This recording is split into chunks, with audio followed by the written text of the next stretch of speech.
और जिस USS Gerald R Ford की लगातार बातें हो रही है, इसको भूमध्य सागर में तैनात किया गया है, उसकी खासियतें क्या हैं जरा वो समझिए ताकि आप समझ पाएं कि ये जो डिप्लॉयमेंट है ये स्ट्रेटेजिक तौर पर कितना इंपॉर्टेंट और कितना बेहतर साबित होगा। ये सबसे बड़ा और सबसे आधुनिक विमानवाहक युद्धपोत है, ये उसकी तस्वीर भी आपको दिखा रहा हूं मैं। ये सबसे बड़ा और सबसे आधुनिक विमानवाहक युद्धपोत माना जाता है। पहली खासियत, समुद्र पर तैरता हुआ किला इसको कहा जाता है, जो 75 से 90 विमान एक साथ अपने साथ लेकर चल सकता है। F-35 जैसे विमान इस पर, सुपर हार्नेट और हेलीकॉप्टर्स तक इसके ऊपर आराम से एक जगह से दूसरी जगह ले जाए जा सकते हैं। परमाणु रिएक्टर के दम पर समुद्र में ये कई सालों तक बिना ईंधन भरे चल सकता है और लगभग 4 विमान प्रति मिनट लॉन्च करने की क्षमता है। 4,500 से ज्यादा सैन्यकर्मी एक साथ सवार हो सकते हैं और यही वजह भी थी और कि जिस वक्त बातचीत चल रही थी इसी जेराल्ड आर फोर्ड को रिप्लेनिश किया गया था ताकि लंबे वक्त तक यहाँ रह सके।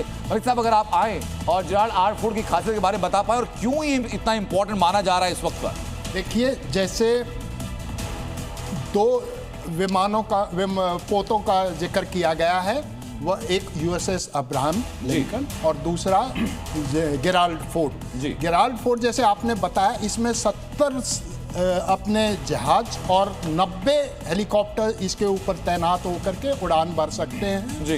हर एक 2 मिनट में इसकी हर एक विमान इससे उड़ान भर के और अपने टारगेट पे अटैक कर सकता है जी। जैसा आपने बताया, महीनों तक ये समुद्र में तैरता रहेगा। इसकी रिफ्यूलिंग के लिए इतना जल्दी इनको ज्यादा जरूरत नहीं पड़ती, बहुत फ्रीक्वेंट नहीं पड़ती है। हाँ, ठीक है, बहुत लंबे समय मैं इसके बारे में बाकी स्पेसिफिकेशन में भी आपके पास में आऊंगा। सर, इसी बीच एक और अपडेट सामने आ रही है, एक और बड़ी खबर सामने आ रही है। नेतन्याहू के जेट ने अपना ठिकाना बदला है, ऑफिशियल जेट की जगह बदल दी गई है। जेट के मूवमेंट की खबर भी सामने आ रही है और ये कहा जा रहा है कि साउथ की तरफ ये मूवमेंट है। फ्लाइट ट्रैकर डेटा को जब ट्रैक किया गया तो वहां से पता चला। और कर्नल अनुराग, मैं आपके पास कहूंगा कि ये मूवमेंट आप क्या कहते हैं, जो मूवमेंट हुई क्यों और जो साउथ की तरफ जा रही है वो कहां हो सकती है, मैं जानूंगा आपसे। इसी बीच एक और बड़ी खबर, एक और ड्रोन अटैक की तस्वीरें सामने आई हैं जहां इसराइल पर ड्रोन लॉन्च जो किए गए हैं वो तस्वीर दिखाता हूं आपको। ईरानी ड्रोन अटैक का वीडियो, ईरानी ड्रोन हवा में आपको दिखाई पड़ेंगे जो कि इसराइल को टारगेट करके ड्रोन अटैक किया गया है। और आप ये याद रखें कि इजराइल की तरफ से जो पहला अटैक किया गया था वो प्रिसीजन बेस्ड अटैक था, यानी हर मिसाइल का टारगेट लॉक करके अटैक किया गया था। और वैसा ही अटैक अब ईरानी ड्रोन का भी दिखाई पड़ रहा है जो कि इजराइल में अलग अलग जगहों पर अटैक किया जा रहा है। लेकिन ईरान पर हमला पहले से तय था, सस्पेंस था तारीख पर, लेकिन आज वो सस्पेंस हटा। ईरान पर इजराइल के एयर स्ट्राइक के बाद अमेरिका, इजराइल और ईरान की तरफ से बयानों का युद्ध भी शुरू हुआ है। लगातार रिएक्शन सामने आ रहे हैं। एक तरफ अमेरिका और इजराइल ने ईरान को लेकर अपनी सोच साफ की तो दूसरी तरफ ईरान ने बदले का साथ खुली जंग का ऐलान कर दिया है।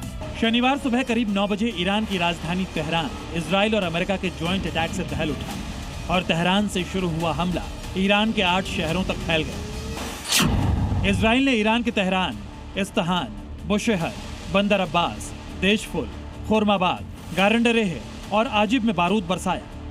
इजराइल के हमलों से ईरान संभल पाता उससे पहले ही अमेरिकी राष्ट्रपति डोनाल्ड ट्रंप ने बयान जारी करके साफ कर दिया कि ये उनके प्लान का हिस्सा था। आमतौर पर सुबह सुबह किसी देश पर हमले का उदाहरण नहीं मिलता, लेकिन हमले के बाद इजराइल की तरफ से बयान आया कि सुबह सुबह हमला एक सोची समझी रणनीति के तहत किया गया। इस हमले के टारगेट पर था सुप्रीम लीडर आयतुल्लाह खामनेई का दफ्तर, ईरान की खुफिया एजेंसी की इमारत, ईरान का रक्षा मंत्रालय और ईरान की एटॉमिक एनर्जी एजेंसी। खबर आई कि इजराइल और उसकी एजेंसी मोसाद महीने भर से इस हमले की तैयारी कर रही थी। इस हमले के साथ ही इजराइल ने साफ कर दिया कि इस बार ईरान के लिए दागी गई हर मिसाइल का एक खास टारगेट, खास एड्रेस था।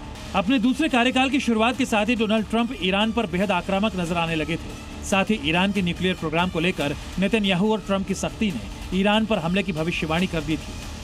शनिवार सुबह हमले के बाद नेतन्याहू ने तेहरान में शासन बदलने का ऐलान कर दिया। इजरायली पीएम ने कहा कि ईरानी नागरिक जुल्म के बोझ को हटाएं और एक आजाद और शांतिपूर्ण ईरान बनाएं। अमेरिका और इजराइल के हमले ऐसे हालात बनाएंगे जिससे ईरान के लोग अपना भविष्य खुद तय कर सकें। ईरान की मौजूदा सरकार को परमाणु हथियार हासिल करने की इजाजत नहीं दी जानी चाहिए, क्योंकि इससे पूरी दुनिया को खतरा हो सकता है। अमेरिका और इजराइल के इस हमले ने ईरान को बौखला दिया। खामनेई को टारगेट करने के मकसद से हुए इन हमलों के बाद ईरान ने भी जंग का ऐलान करते हुए कह दिया कि इस लड़ाई की शुरुआत इजराइल अमेरिका ने की है खत्म हम करेंगे, हम दुश्मन को कुचल कर रख देंगे। अचानक हुए हमले के बाद ईरान के गृह मंत्रालय ने भी कहा कि दुश्मन ने फिर से देश पर हमला किया है, जबकि बातचीत चल रही थी। ईरान पर हुए अटैक के बाद ये क्लियर हो चुका है कि ईरान के सभी बड़े नेता और टॉप कमांडर्स अमेरिका के सीधे टारगेट पर हैं। पिछले महीने भर से अमेरिका जिस तरह खाड़ी क्षेत्र में सैनिक जमावड़ा और इंटेलिजेंस सिस्टम इंस्टॉल कर रहा था, उसका असली मकसद अब साफ हो चुका है और फिलहाल इस बारूदी टसल के कम होने के आसार नजर नहीं आ रहे हैं। ब्यूरो रिपोर्ट, जी मीडिया।